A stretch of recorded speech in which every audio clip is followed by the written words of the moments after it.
I can't think of a more clear case for silver's price being manipulated than what happened in the markets yesterday. In this video, we're going to be talking about the real reason why silver's price is manipulated. So stay tuned as we explore.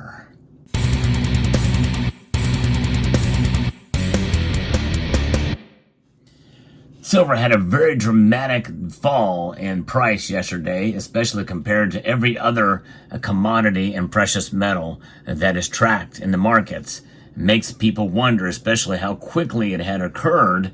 You know, they call that high frequency trading.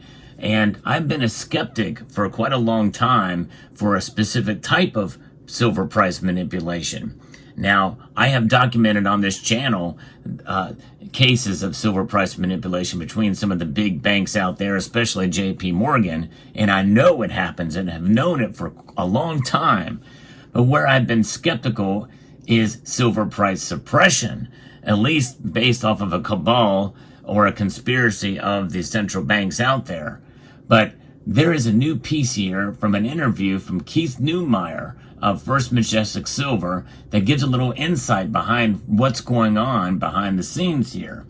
Kitco News reports from Keith Neumeyer saying that the silver market is experiencing significant manipulation due to its dual role as both an industrial metal and an investment commodity. Market manipulation remains rampant and is driven by trading desks at major banks that treat silver as just another number on a screen, often ignoring its fundamental value and significance. Now, that statement alone does not necessarily give any reason or motive behind silver price manipulation. However, I think it does show how disconnected the paper market is in one example from a psychological level. You know, the thing is these traders that make these, that do this, he used to be one of them, according to what he told Kitco News.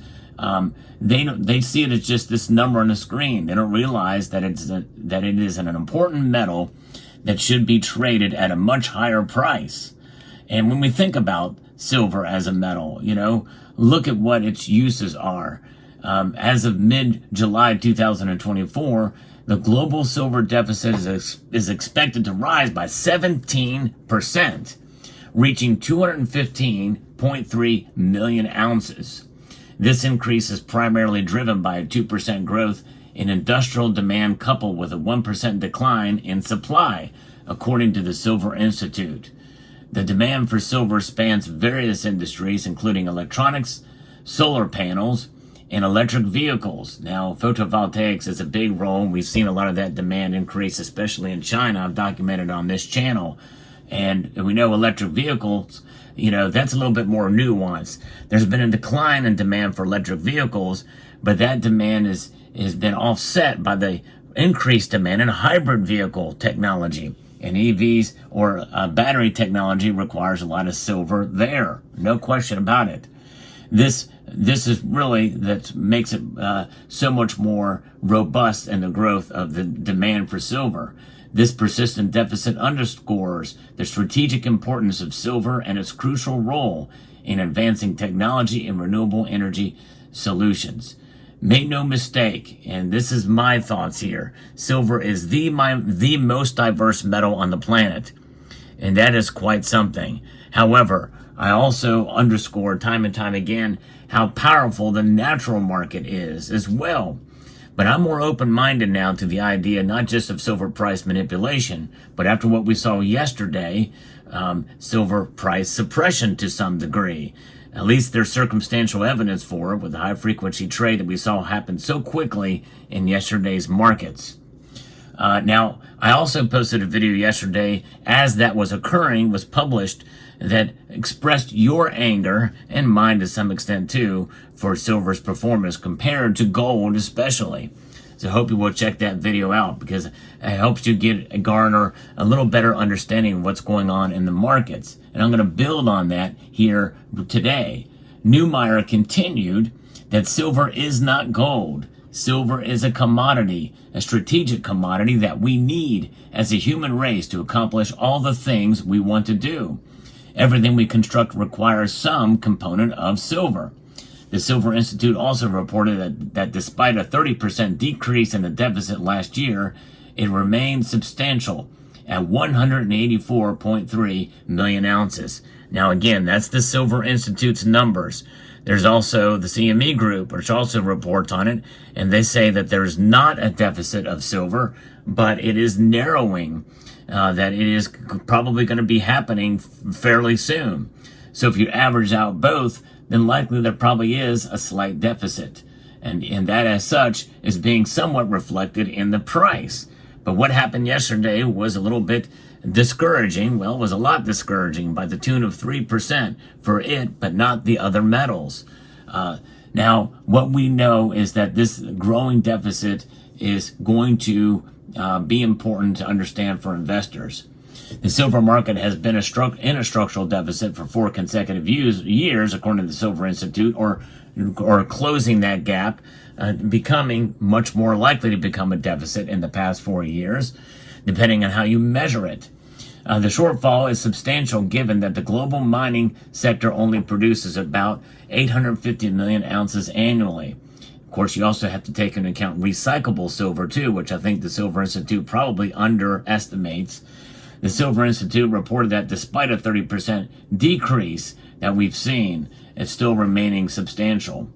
Keith Neumeyer projects for these deficits to continue, driven by increasing industrial consumption. But that is only if we don't go into a big recession.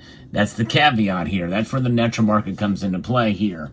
We cannot discount that, although it is good to be open-minded, and I'm trying to be, and I think there is some level of manipulation that is occurring here, not only from the suppressive force, but because of what has been documented from J.P. Morgan. I've documented on this channel that there has been price manipulation, but price manipulation works on the way up as well as on the way down.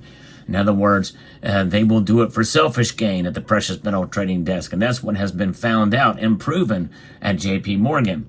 For personal profit, but is there an organized effort to suppress the price of silver? Well, I don't know, but according to Keith Neumeyer, he's thinking that there is. And with the dollar here inflating under this inflation that's been going on for over 2 years now, silver has no choice to react to that, and that's why one of the reasons why it's gone up. Neumeyer projects these deficits to continue, and we've been in a 4-year deficit, and this is why the deficit for is not a short-term phenomenon and represents essentially this structural issue. Institutional investors have been notably absent from the silver market. That is where the problem is. And despite its critical importance, according to Keith Neumeyer, major institutions like the Canadian Pension Plan do not hold significant positions in silver or mining equities, which is surprising given the sector's essential role in the global economy. It's really the institutions that are absent from the marketplace.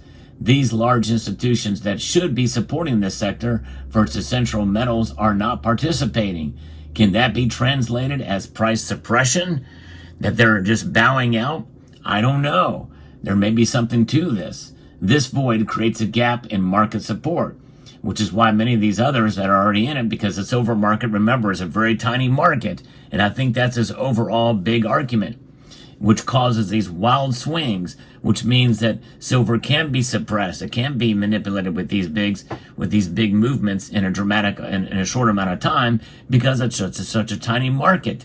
It is a suppressive force in and of itself from the natural market. That means that if somebody wanted to do so legitimately, then it could be done because it's a tiny market. I think there's something to that. Which means that essentially it's a hybrid model. I can't think of any other comparison to say. You have a tiny market, you have a few big players in that market because it's a tiny market, make moves because they're nervous or they want to take profits, then it results in a massive drop there, precisely because the metal is so important and you want to take profits in a short amount of time. It's really the institutions, Keith Neumeyer continues, that are absent from this marketplace. These large institutions that should be supporting the sector for its essential metals are not participating. The void creates a gap in market support, which is primarily filled by retail investors and smaller entities. And it doesn't take very many of them to get nervous and make a move and sell to take profits, or they fear missing out, or FUD, fear, uncertainty, and doubt sets in. He adds that this lack of institutional support is a missed opportunity. And that's quite interesting take for sure. Now, should yesterday's move be investigated? Maybe so. We have the Commodities Futures Trading Commission. They were instrumental, along with the Department of Justice, to investigate J.P. Morgan and their price manipulation scandal that occurred. It took several years. I documented it well on this channel. But that was back in a time before we had all the woke crap that has made its way through. I'm reading directly from the Commodity Futures Trading Commission website. It's right there on their homepage. And this really angers me, which is why I have no trust in our 3-letter and including 4-letter institutions of the government. From CFTC.gov, the Commodities Future Trading Commission, this is what they say. With a strong values-based culture, the Commission leverages and embeds diversity, equity, inclusion, and accessibility. That's DEIA. DEA, seize the DEA. Oh my goodness gracious, they're adding a letter to it now. Accessibility into our daily operations to promote the integrity, resilience, and vibrancy of the U.S. derivatives market through sound regulation. Well, let me tell you something. How has DEI and accessibility helped with the Secret Service? And yes, indeed, it can be very, very dangerous for sure. And I tell you what, I see this at all these government websites, including the United States Mint, and it just really angers me. And it should anger every American and every person that deals with America, the United States, on this. No matter your political stripe, DEI is a poison, and I have no faith, none whatsoever, in this institution. And so if some of these big bankers and big traders who are in a sense in bed with the government anyway, want to go ahead and do what J.P. Morgan has been doing, that they've been caught red-handed doing, and J.P. Morgan very well may be involved in it already again, well, more than likely they can do it and get away with it. As long as there's DEI involved, I don't see any hope that it's going to be solved anytime soon. That might be the real reason why, even though that's not Keith Neumeyer's take. But let me know what your thoughts are in the comment section down below.